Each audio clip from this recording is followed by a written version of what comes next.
Welcome to This Must Be the Place. I'm your host, Alo Galinsky.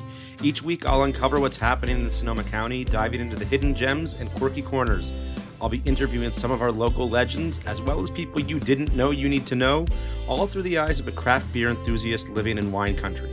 Join me as we explore one sip, one story, and one adventure at a time, and together we'll find out why this must be the place.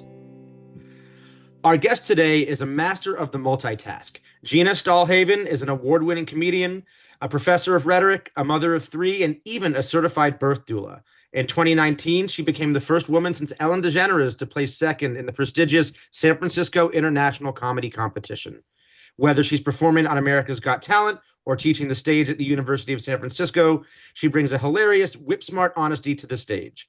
Gina will be performing at the Barrel Proof Lounge in Santa Rosa on December 31st as the headliner for their New Year's Eve extravaganza. Welcome, Gina. Hey, hey, hi, good morning. Good morning. It's really great to have you here and to talk about your background as a comedian and everything else, and give a little preview of what listeners can expect if they come out to the Barrel Proof Lounge in about a week. So Yeah. why don't you take us back to the start? How did you learn you were funny? Is there a certain memory that you look back on as that first inkling that you knew comedy was in your future? Oh, it's like so hard. It's probably every comic story of like childhood trauma that made us have to be funny. So maybe not so funny. I don't know. I was like always funny. I truly think there's like some part of that is actually just being like the child that wasn't getting attention. So you're like da da da da da da. So people will look at you. That probably is true. My sister and I kind of like were latchkey children raising ourselves. So I was always trying to be funny as a little kid. And so I kind of became that funny kid. I didn't know that I could be funny as a like tool to perform until I was in college and I took my first like stand-up comedy class. And that was the first time I thought, oh, this could actually be people perform comedy as a thing to do, not just as a personality trait. That was the first time I thought about like comedy writing and actually being funny as a I didn't still think of it as a job, but as something like as a performance piece you could do. But I always was just funny as a personality since my childhood, I guess. Yeah. Sure. And some people, who take these types of classes, I know when I went to school at San Francisco State, Yeah, me too. I took an art of comedy class my junior year. And one of our project options was to write a parody of a well-known song and perform it. Ha. And I did that, and it was a parody of Green Day's Time of Your Life, Good Riddance, Oh my that God. I named the Tourette's song See? and performed it and styled it for the class. And it was a blast. And my Yeah. professor really loved it. And it actually gave me the juice to go out there and do some more of my own parody writing, perform Yeah. at an open mic night or two. So I can see where that comes from when you realize, like, oh man, this might have some legs to it. And it's kind of Yeah. fun to have that moment. Yeah, that is But actually kind of what happened for me. Yeah, similar. very Yeah. cool. And you went to San Francisco State?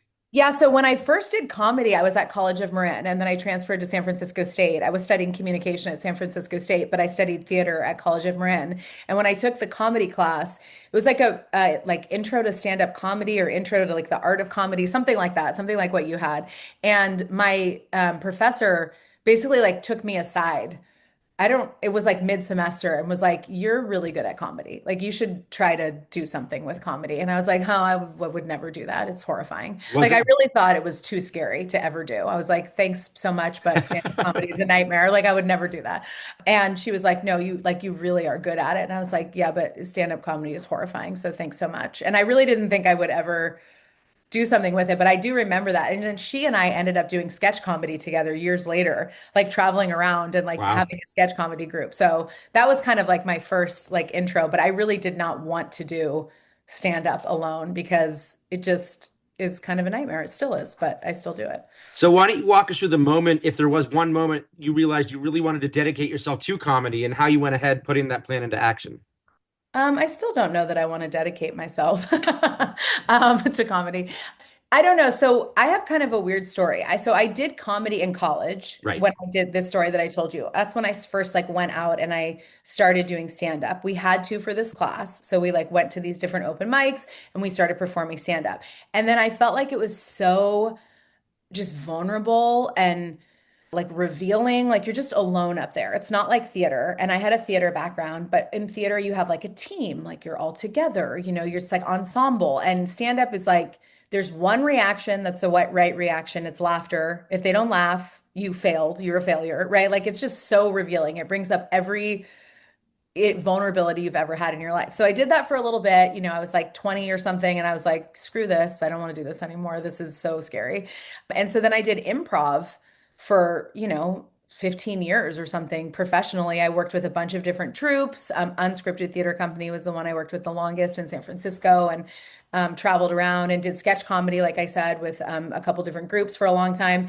And I was like, in my late 30s or mid to late 30s, and I just kept feeling this urge to like try stand up again, but it just felt so scary. And I was like, and now I'm a mom and like I'm old and like who wants to even hear me? And like I just all these things in my head, like I can't do it. Now I miss the boat. And I just would like see flyers around town for like open mics and different things. And I was like, maybe I should do that. No, I won't do it. And that happened for a while where I had kind of had this voice like nagging at me to do it. And then I saw this post from someone that I will never name, who I don't think is very funny, a friend who, not a friend, I'll put that in air quotes, who I don't think is very funny. And she was like, I'm so excited. I got paid to do comedy tonight. And it was like a time where I had no money, especially. And I was like, who is paying this person to be funny? I was like, what? And so then I was like, okay, spite is my motivating factor right now. Like, I am about to do some stand up. Like, forget this. So it was right after that that decided to sign up for this open mic. And when I signed up for the open mic, I hate the phone. That's one fun thing to know about me. Like I'll text all day long, but if someone calls me on the phone, I just want to die. So I signed up for this open mic, and I sent the little email that's like, do you want to do this open mic for it's like first time comics or whatever. And the person calls me 20 seconds after I send the email, literally. And I answer this unknown number, and he's like, "Hey, so you think you're funny?" That's what he said. And I was like, "Ugh." Like I literally was like, "Why is this person calling me and telling me, do I think I'm funny?" It was horrifying. He's like, "Yeah, okay, so I got you on the open mic, prepare 4 minutes or whatever." And I was so horrified. And one day before, the mic got canceled for some reason. And I'm like, "Okay, this is Jesus telling me like it's over. Yep, this is the sign." And he's like, I got you rescheduled for 2 weeks later. And I was like, oh God, am I really doing this? Like just so much anxiety around it. So anyway, blah, blah, blah. I did it and it went great. And even though I was so nervous beforehand, which coined my term pre-comedy vomity, where I just like thought I was literally gonna like like throw up before I did it. Once I'm on stage, I don't feel like that at all, right? It's like the beforehand. And then it went really well. And then like very quickly, I was like, oh yeah, I used to do this. Like I've been doing improv for 15 years. Like this isn't actually new for me. I've just been away from it for a while. So then quickly, I just got back into it. And then I got invited onto a lot of shows. And then my first year back, I had a lot of success. And I had like a lot of pretty quick success my first year back. And then I was just back and I was like, oh yeah, like, even though I had been not doing directly stand up for the years before, I had been I'd been training in improv for those 15 years. I wasn't really like a newcomer, and so I was able to get back into it. And so, yeah, sadly, maybe for my own personality, I need to work it out in therapy. Spite was the motivating factor that got me back on stage. Listen, whatever gets us out of bed or onto the stage in the morning or the evening, whatever Spite. works for us. Now, would you Yeah. consider that moment getting back on the saddle your first kind of a breakthrough, or was there another project that came after that, but you would consider like this could be your career defining or career making moment? I mean, definitely getting into the San Francisco comedy competition was kind of a big deal for me because I had been newly back on the scene, I would say. So that was kind of a big deal. And then that opened a lot of doors and a lot of Right. opportunities. And then definitely America's Got Talent was like was a big thing. On America's Got Talent, I got chosen for the show from a cold audition, which I came to learn later. A lot of folks are chosen, even though this is not something that's talked about. Maybe I'm breaking my NDA. A lot of people are chosen via like connections and agents and different things. It all looks like a big casting call, but that's not actually the case.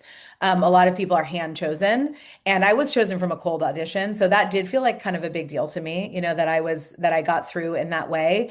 And, that was a big deal for me. And that did open a lot of good opportunities. It was a good credit to have, even though for a variety of reasons, too vast to go into. It wasn't an opportunity like, and now watch me sell out, like Madison Square Garden. It wasn't that kind of an opportunity, but it definitely opened up a lot of doors and was something really really cool. Like it's just something that is cool to be able to tell my kids. And it's just a cool thing. I think about, oh, I'll be, an old lady and be like, that was cool, So those are some of the things I think that were, big milestones that were special to me and helpful career wise for sure. Yeah, and being able to have your name on the marquee, so to speak, and being able to Yeah. have those keystone moments that were like, these are great resume boosters, these are great visibility builders. I know Yeah. those can be so empowering as well. Yeah. And having grown up kind of doing comedy from college all the way through your life now, I'm sure there are plenty of people who kind of shaped your comedic vision. Are there things or people you would say make you laugh in particular? Are there comedic idols? Who or what makes Gina laugh? Everybody's always like, who's your favorite comic? That's like the thing people love to ask comedians. And I've never had like really good answers because there's kind of a variety of just like things I like, but there isn't like a comic usually that I'm like, oh, this comic is who I love and want to emulate. I love like storytelling comics. I'm a storytelling comic myself. I love Tim Robinson, who is very polarizing to people, but I do love Tim Robinson. I love Robbie Hoffman, who is real angry, and I have some of that in my comedy as well and faux angry just has that kind of take, but yeah, I do love kind of like a mixture of different types of comics, and I just really love like authentic voices. I guess that is what I would say. I really try to find the authentic voice for my lived experiences and not try to emulate someone else's style, but to kind of find my own style, like whatever that is, for whatever my age is and what my life is. And none of us are all that unique. And what I mean by that is just, when somebody writes something and we're like, oh, this is so unique. And it's like, oh, someone else has also written about that. We like live similar lives, right? Right. Like if you've had some frustrating experience, if I've had some frustrating experience with my kids, so has someone else because kids are a nightmare, right? So we're all writing these similar things, but how do I find my own authentic voice in my experiences? And so that's what I try to do. And so I love comics that have their own authentic voice and are telling their own stories.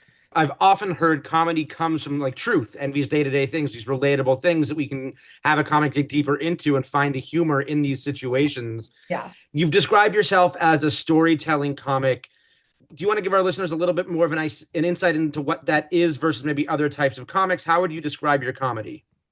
So less like one-liners, I guess I would say, like some comics, and I don't even know how they do it. So some of those comics where like every joke is a one-liner, I'm like, how do Right. you memorize that set?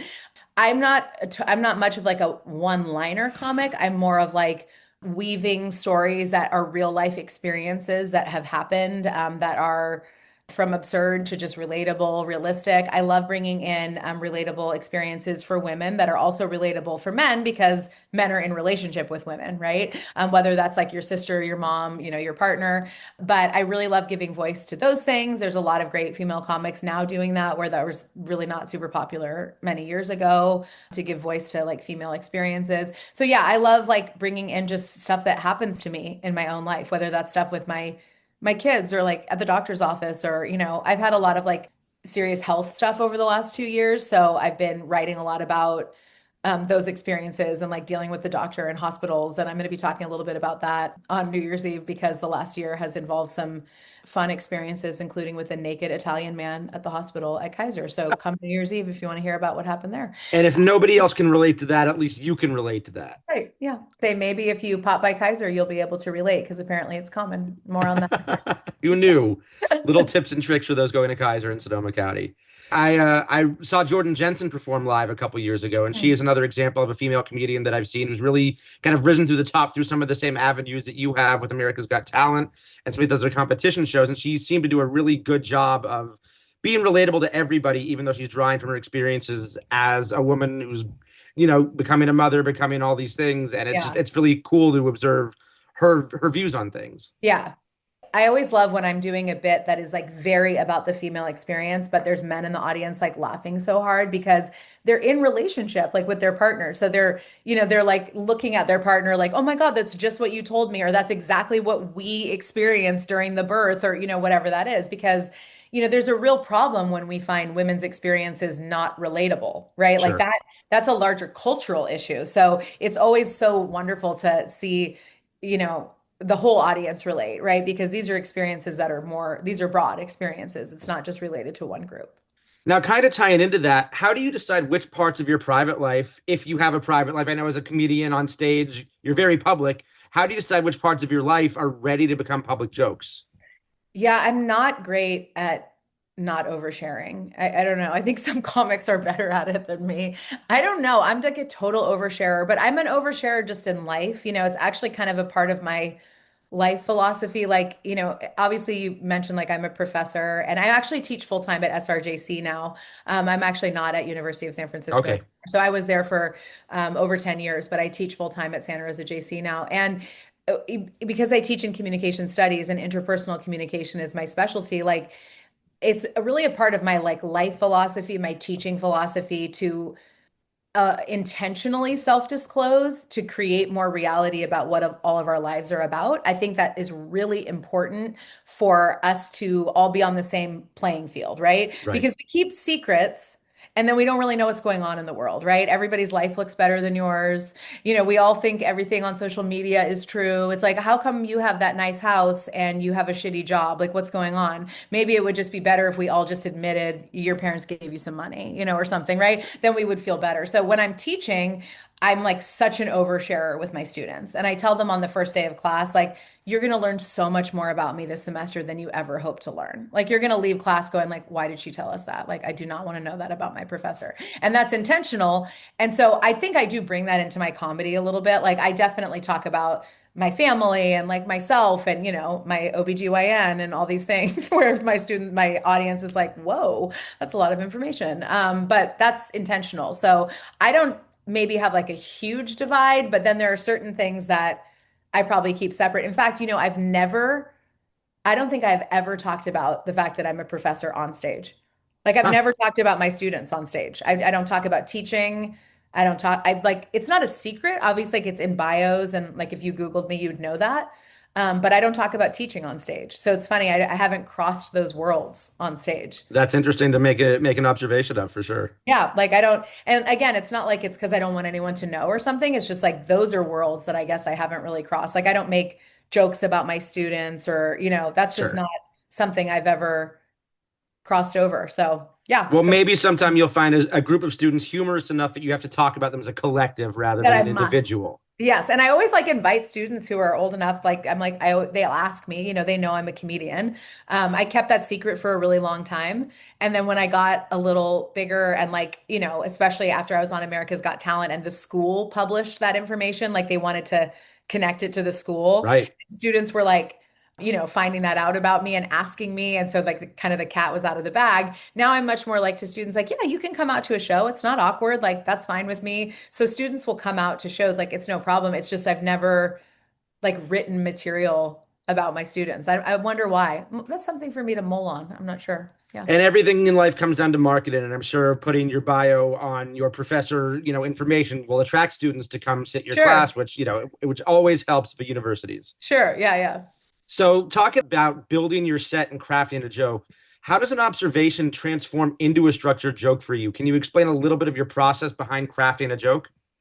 It's a little mysterious, actually. I'm constantly jotting things down. Like, even if I don't know how that will ever turn into a joke. And sometimes I'll look at my notes and I'll just be like, what did that mean? Like, why did I write that down? Like, what was I talking about? Or why did I think that was going to be funny? Like, it'll just be a couple words. Like, if I open my phone right now, which I'm literally going to do to tell you what I'm talking about, here's the last note I wrote, things and more with a little bit of extra and a lot more. Like, what does that mean? I don't know, but I Sounds wrote. like a pop lyric.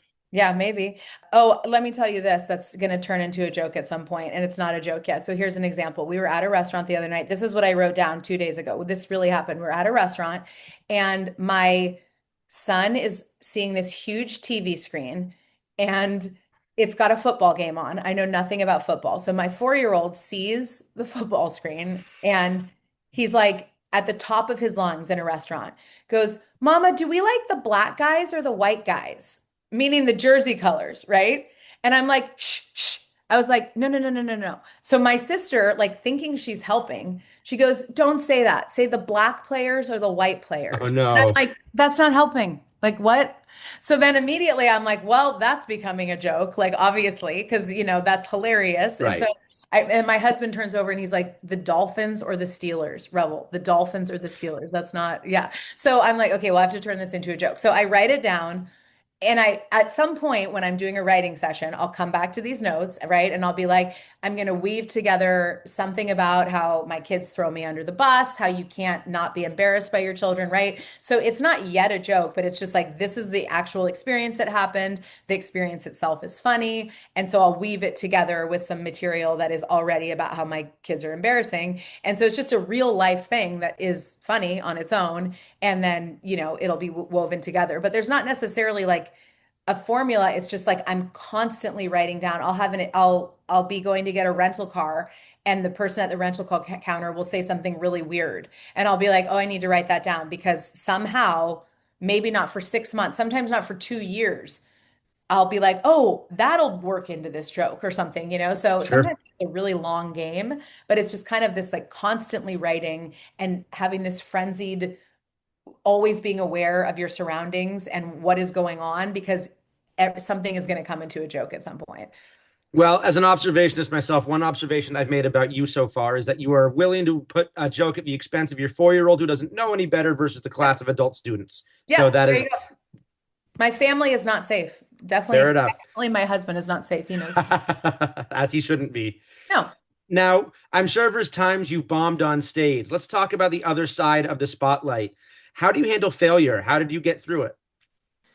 there's always times like your set just like doesn't go as well as you want it to, like, or an audience doesn't react as you want it to. I mean, you're just always recalibrating. So it's just very nuanced. I think my background in communication really helps with that because it's just so it's like I can see it on a whiteboard. It's like how much of it is the joke, how much of it is the delivery, how much of it is the audience or the location or the lighting or the it's everything that it impacts the way the message is received. Like it's not just one thing because you can't just go, oh, it was me, or oh, it was the joke, or oh, it was the audience. It's never one of those things because sometimes you do the same joke, exactly the same. You delivered it the same way. One audience loves it. It's the funniest thing they've ever heard. And the next audience is like, this is the worst joke ever. You can do the same joke 100 times and people will take it totally differently. So you have to look at it in such a holistic way. And so, you recalibrate the joke, you rewrite parts of it, you think about how you deliver it. You're just constantly thinking. And sometimes you throw out the joke because you've done it a couple times and it's just not landing, or the audience just isn't taking it the way that you want. But people always say, oh, you have to have a thick skin. And I do not have a thick enough skin for comedy at all. Like I do take it to heart. I'm just like, oh, they hated it. They hated the joke. Like it's hard.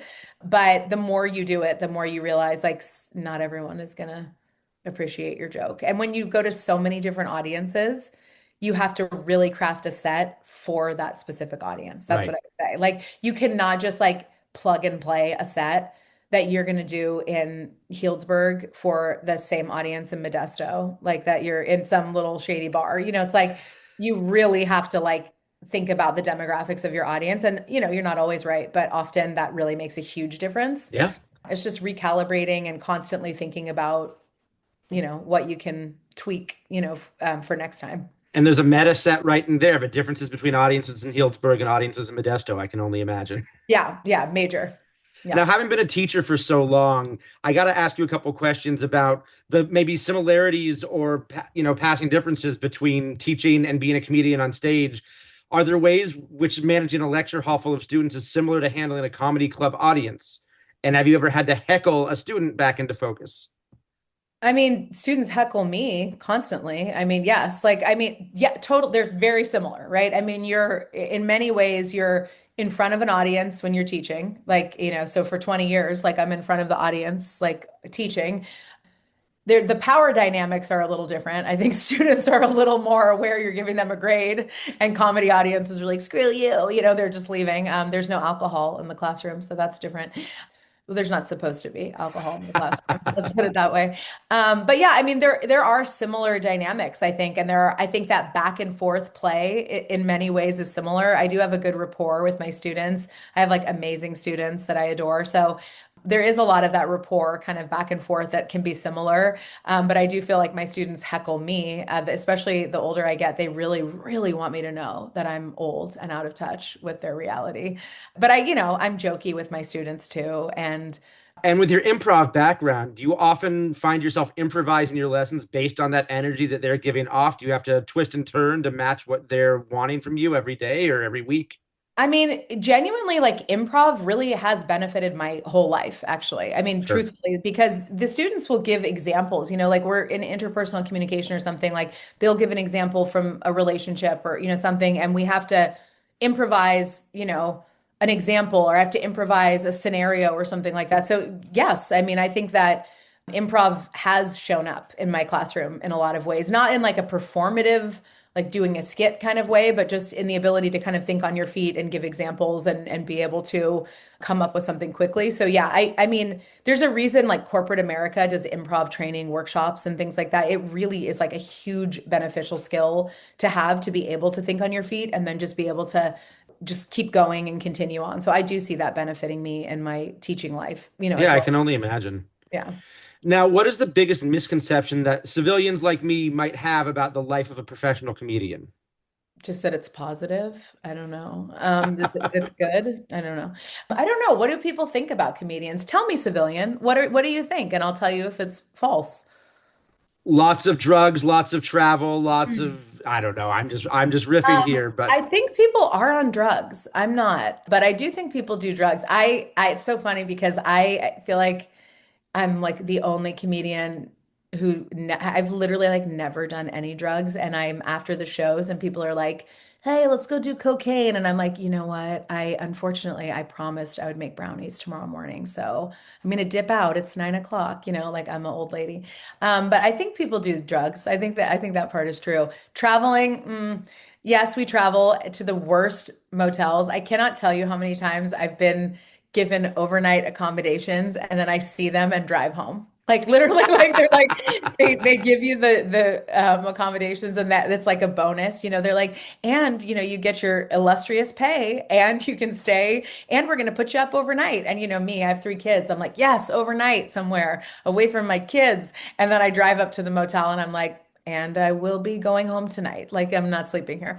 So yeah, it's not so glamorous. I mean, there are definitely parts that have been very fun and glamorous. I think I have sort of this, I have another job too, right? right. So if I think for my friends in comedy who are really hustling full time at comedy, there's like, there's a really hard part to it where it's rough, it's really rough. And it's rough even in my world, it's rough because you're just like hustling. You're hustling all the time for something that you really love.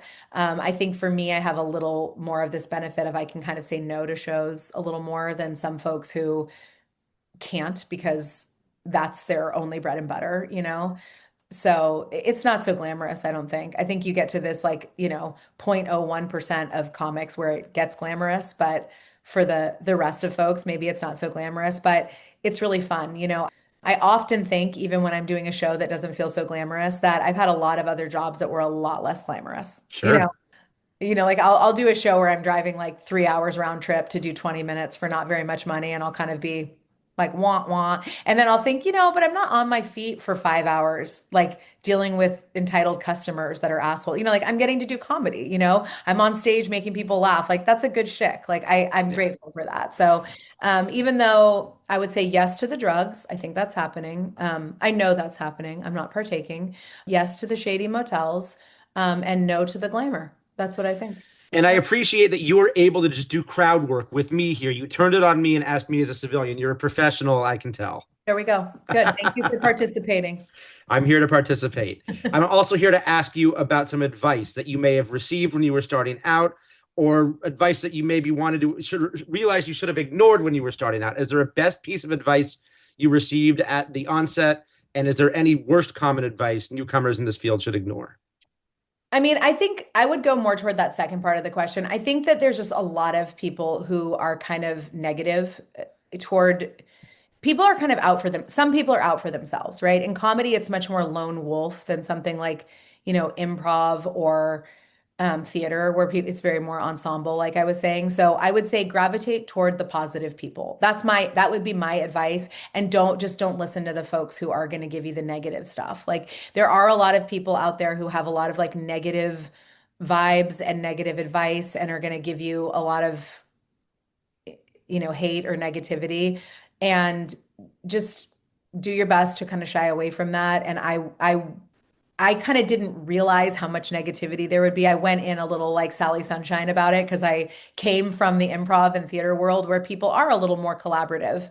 And I kind of expected that.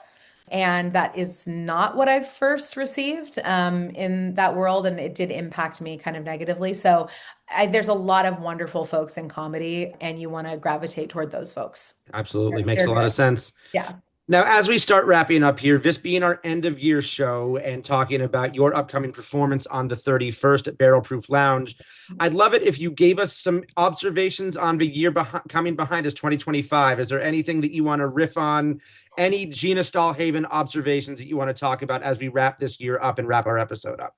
This year was a cluster. I think we can all agree this was quite the year. I think comedy is an appropriate way to end the year so that we can laugh at the year behind us. I'm very excited for this show at Barrel Proof because it's an amazing venue.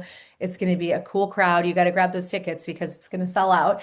We're going to be talking about all kinds of things, families. We're going to be talking about my extensive hospital stay that I alluded to. I'm going to tell you about an enema with a very attractive nurse. I'm going to tell you about the naked Italian man down the hospital hallway, all kinds of things.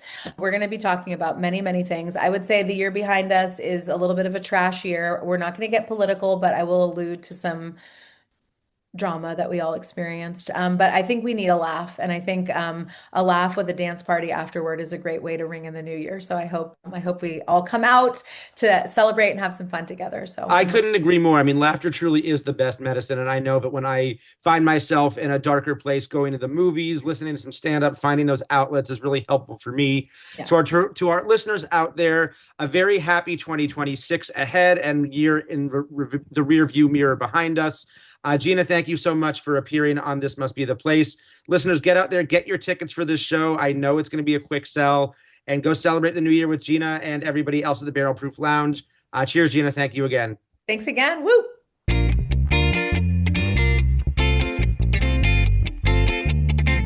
Joining us today is a mainstay of the Northern California comedy scene, Jon Lehre.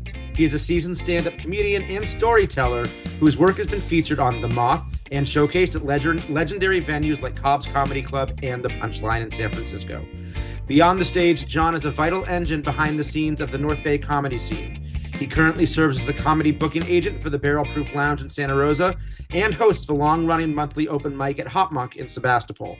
Whether he's competing in the San Francisco comedy competition or scouting the next generation of talent, Jon shares his perspective on what it takes to survive and thrive in the modern comedy landscape. Welcome, Jon. Hey, thanks for having me, Allo. How are you? I'm great. It's great to have you on here as a follow-up to our conversation with Gina, who I know you know very well and will be performing at the Barrel Proof Lounge on New Year's Eve. That's right. Yeah, Gina's one of my best friends in comedy, and I would say probably the best comedian north of the Golden Gate.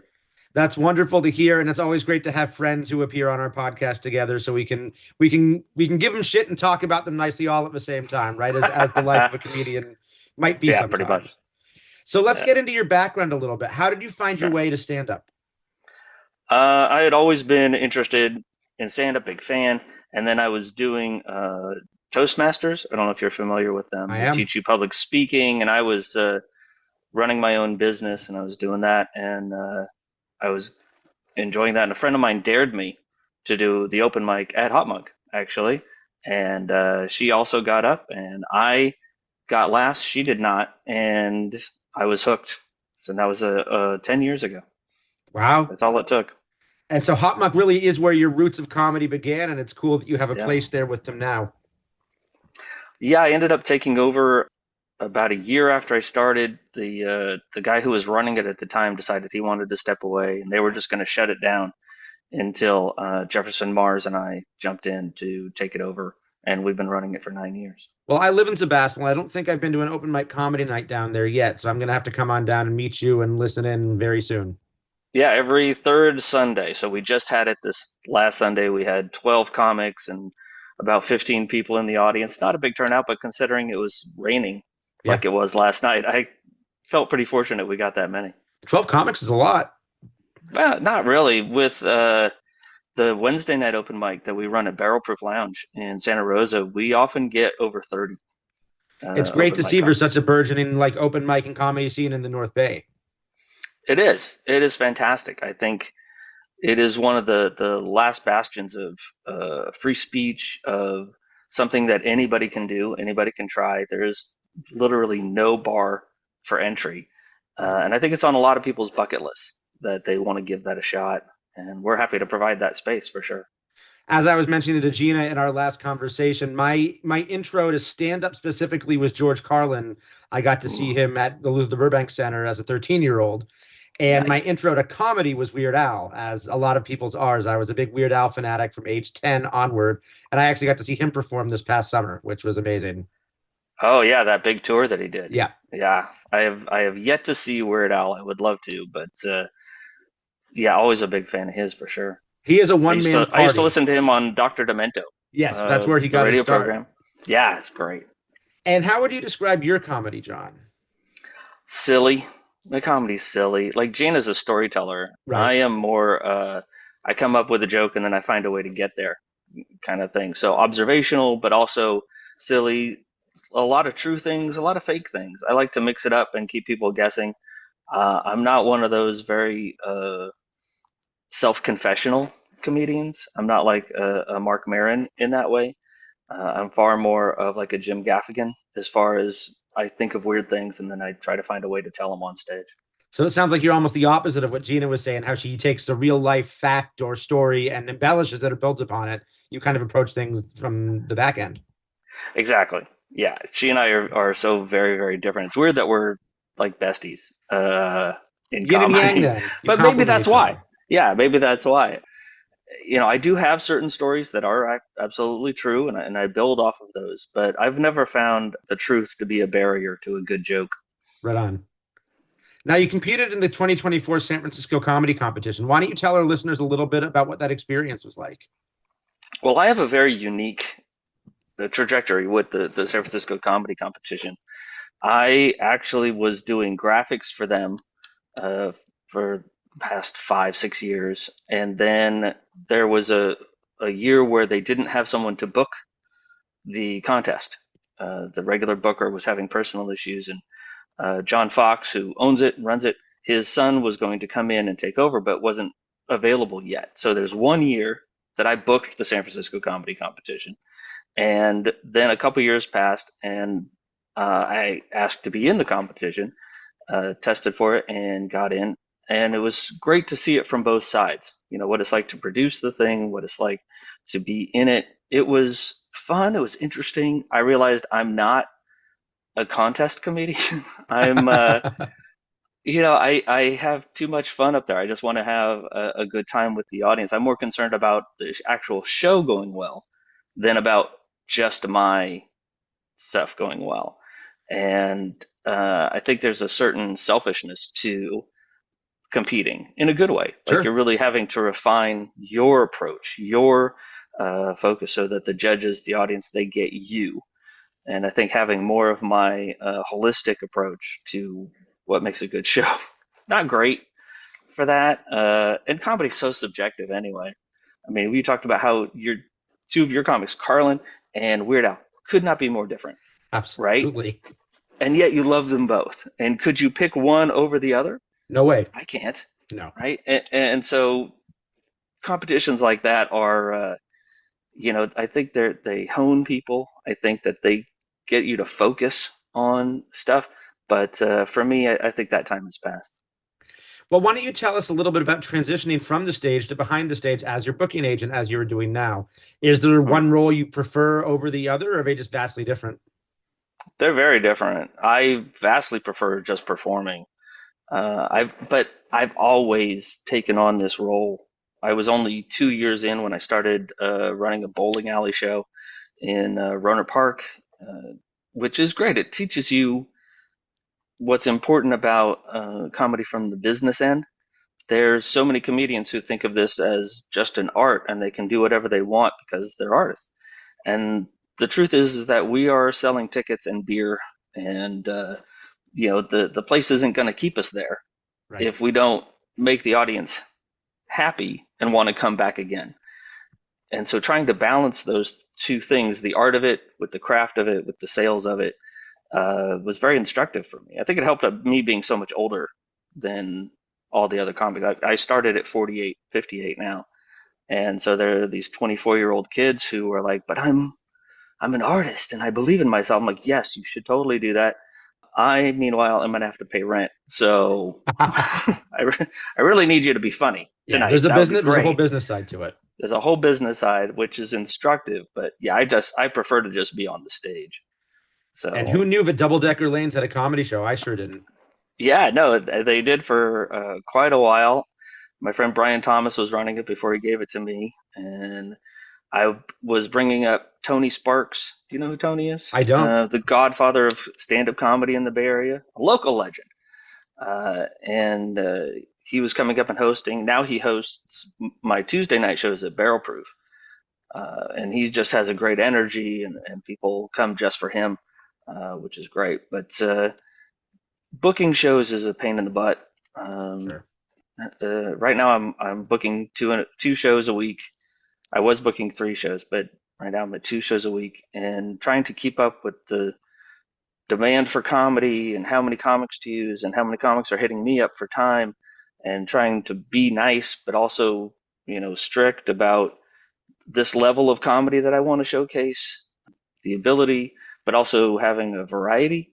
It's kind of a headache, So would you but say those are it all needs to be done. things you're looking for when you're booking a comedian, or other materials that go into it? What I'm looking for in a comedian is first just to be funny. Whatever their style, whatever their thing is. I find Santa Rosa audiences to be a little bit more gentle than you'll find, say, in the East Bay or like in Fresno, but also maybe less precious than some of the audiences in San Francisco. So it's a weird mix, but we don't seem to do that great with like insult comics, things like that. So I try to find comedians that I think will do. I want everybody to do well. I want them to succeed, but I also want the audience to go away happy. So they got to be funny. They got to send me a good clip. So if I've never seen them before, too often I get clips from comedians that are horrible. Like, I can't believe you A, recorded that, and B, thought to send it to me because it's bad. But sometimes that's all they have, and they think, well, as long as they see I'm doing the thing, it'll be enough. So we have three shows. We have a Sunday show, we have a Tuesday show, and we have a Friday show.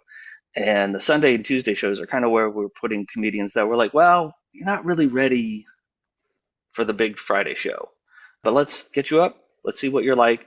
Maybe, as you develop, we can bring you up on a Friday show. Or a lot of comics are just like, hey man, I just I need $50 this week. So yeah, come on up.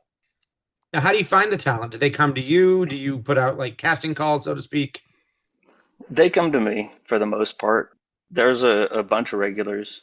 I have to weed through, any number of messages each week from people who want to do the show. Sometimes I know them, which is handy because then I know, I have a whole spreadsheet of who we've booked, when we booked them, my own little notes about how they did, what kind of person they are, if they are somebody I can count on, um, somebody that I have to take a risk. I don't know for sure if they're going to show up. Uh, that you can do that with me twice, and then I just stop booking you if you don't show up twice. John has his limits, everybody. If you're listening out there as an Exactly. aspiring comedian, know that John has his limits. It's true for most bookers, Fair really. enough. Like, funny is first, but reliability is a big one. And as a booking agent for Barrel Proof and host at HopMonk, are you noticing any specific comedy trends or types of humor that are super popular right now, especially amongst the Sonoma County crowds? I would say that comics are a little bit edgier than they're. Most of them are just less silly, which I kind of miss because I'm kind of a silly comic in Sure. a lot of ways. So there's a sense of confrontation that a lot of comics are doing right now, which I think comes from seeing all of those crowd work videos on, TikTok and Instagram. And I think a lot of comics miss that it's a conversation with the crowd and not just insulting the crowd and getting on their bad side. I've seen more of that lately. There's definitely a confrontation energy, and honestly, some of the crowds are really into it. Like Yeah. they're tense. They're kind of freaking out with this weird thing that we're living in right now. So I'm not saying it's bad. I'm just saying it's definitely showing up more. Yeah, crowd work's such a wild thing. I was at a comedy show in Austin in May, and I got VIP seats, which just really means you're in the first two rows and subject to being Oh no. harassed or conversated with. And it was brutal, but it was a lot of fun. That comic really did know how to put out some good conversation. It wasn't just a hey you and then back off. So I love crowd work. Gina even worked in some crowd work with me as an interviewer in our last segment. So I think crowd work's fun and it keeps things engaging for sure. It is, as long as it's not a replacement No. for actual jokes. I was talking with this couple after a show where I had been talking with them quite a bit, and they were like, "Is that harder to do that than it is to actually write jokes?" Oh, I'm like, "Oh no, it's much easier to just have a conversation." I think a lot of people are what you call conversationally funny. Mhm. Like when you're going back and forth, and then you say something, they say, kind of a thing. I find that energy is much easier than actually sitting down, writing a joke that people will understand, from nothing. Craft that. That's so much more difficult to me. Now, talk to us about the Sonoma County comedy scene. Is there anything in specific you're seeing, places to go? What's a hidden gem comedy room in Sonoma County that people need to know about? Well, there's so many great shows. I hate to limit myself to just one. Mike Nordstrom is putting together a bunch of shows in Petaluma for a while that have been great. And Steve Osborne has a great show up in Windsor. Comedy IRL is a local comedy group that does shows in a bunch of different venues. I'm going to highlight the show that they do. They started running in Sonoma, Okay. the city of Sonoma. It's at Starling Bar on the second Tuesday of every month, and for some reason that room, just the people there have so much fun, and they really enjoy it, and it's something that I think people might miss because Sonoma itself is just a small little town. Right. And if you don't know about it, it's hard to know that it's there. Parking can be a little rough because it is popular, but if you're there on the second Tuesday of the month, you should definitely check it out. And Tuesdays don't seem like a big night for comedy either. So to have something like that going on in Sonoma on a Tuesday is probably a boon for them. Yeah, you'd be surprised how many. The only night that doesn't really work for comedy is Mondays. There's a Tuesday show at Max, Tuesday in Fairfax. There's a Tuesday, at Barrel Proof with me, the one at Starling. So they're around. And people are coming out for them, which is great. Yeah, it's up and down. Certainly, the economy's been rough as far as that goes, and people are having to decide where to put their money. And thankfully, they're deciding to support live comedy, live arts when they can. So we're always thrilled to see it. And people can stay home and look at their screens and find these short clips instead of going out and experiencing things live, which as somebody with a performing arts background, I understand it, but I also hate it because there's such a magic of being in the room and feeding off the energy of people on stage and the people around you. And kind of a follow-up question to that is Sure. how much does a viral follower count influence your booking decisions compared to a comic who is like a consistent club killer, but maybe has less of a following? Because we're getting a lot of Yeah, information from these short clips people see on their phones these days. I don't really trust short clips. Anybody can have a one-off that does well. The shows that I'm booking are 80 to 100 people in the audience. It's not a huge audience. So for the most part, I'm booking solid comics. They're working on their own stuff, trying to have followers and all that. Great. I'm more interested in how funny they are and whether or not I think they can do 30 plus minutes, as far as headlining. Yeah. Casey Williams, who owns Barrel Proof, he will bring in a larger comedian. We'll have a specific show just for them. Like we just had Mike Kaplan on, and he just released a special, super funny comic if you've never heard of him. And so we look at some of that. But as far as what I'm booking, I'm kind of the lower level grinding it out. We're going to have shows every week, kind of energy. I don't really have time to go and look and see who's popular. So I leave that to Casey to bring in somebody. In the past, he's booked, Chris Titus and JJ Walker. So he's done bigger shows. And I'm really more of the workaday comic, which I like. Now, you mentioned the comedian Mike Kaplan. Are there other must-see comedians in the North Bay right now that you would want to highlight, and where might we see them? Well, Mike's not a North Bay comic. He just Okay. happened to come through. He's actually, I think, out of New York right now. But North Bay comics, I mean, we have so many great local comics. I will highlight, I mean, Oliver Graves, who was on America's Got Talent. A lot of people don't know he's from Sonoma County. He's one of our locals. We have also, I'll highlight Josh Argyle, who's passed at Punchline. Steve Osborne, who actually runs some of the things at Punchline, is also another Sonoma County comic. Cody Smith's involved with Don't Tell. So we have a very robust, thriving comedy scene up in the North Bay. That's great.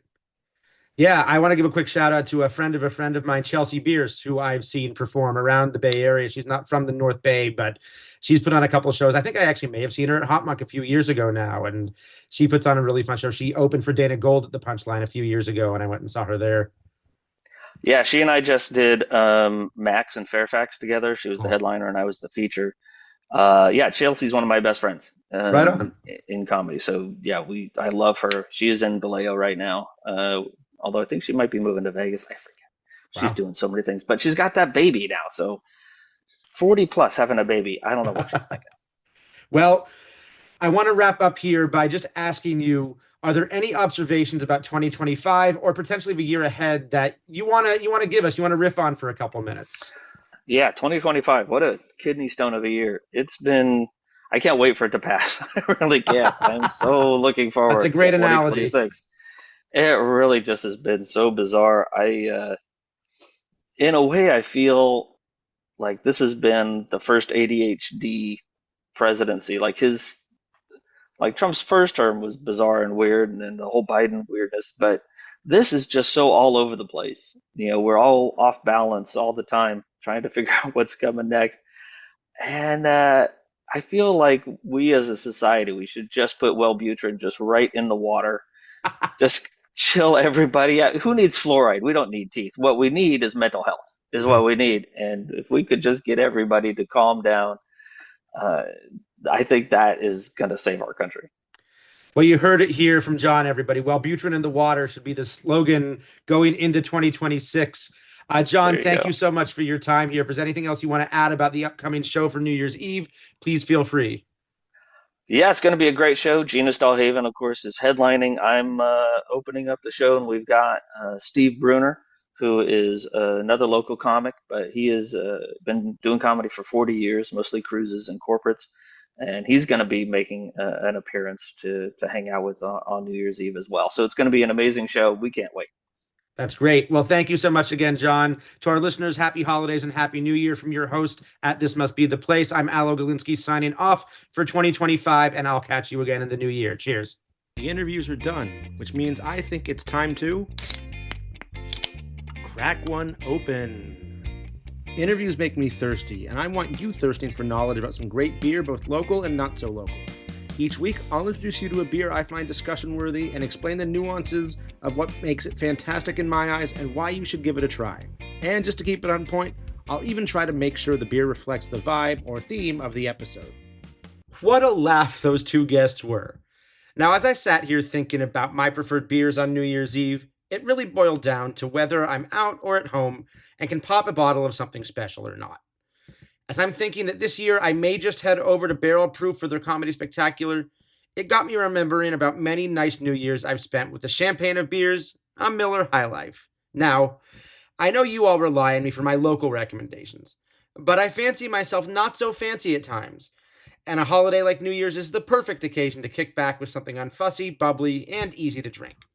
There's also just something about the simplicity and nostalgia of those small bottles of High Life that bring me back to industry nights and celebratory moments when they're passed around the bar for all to clink and enjoy in the company of good friends.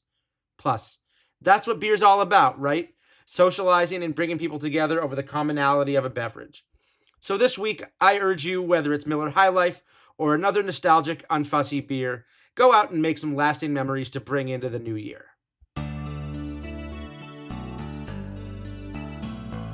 A big thank you to Gina and Jon for appearing on our final podcast of 2025. It's been an amazing few months rounding out the year as your host, and I look forward to bringing you into new places and stories as 2026 begins. This Must Be the Place is produced by our friends at Pod Locally, an audio platform helping local voices connect to their communities. Don't forget to like, subscribe, or comment on all your favorite podcast apps, and visit the show notes for more information, links, and resources. Look out for our next drop on Sunday. Until then, I'm your host, Alo Galinsky, saying have a great week.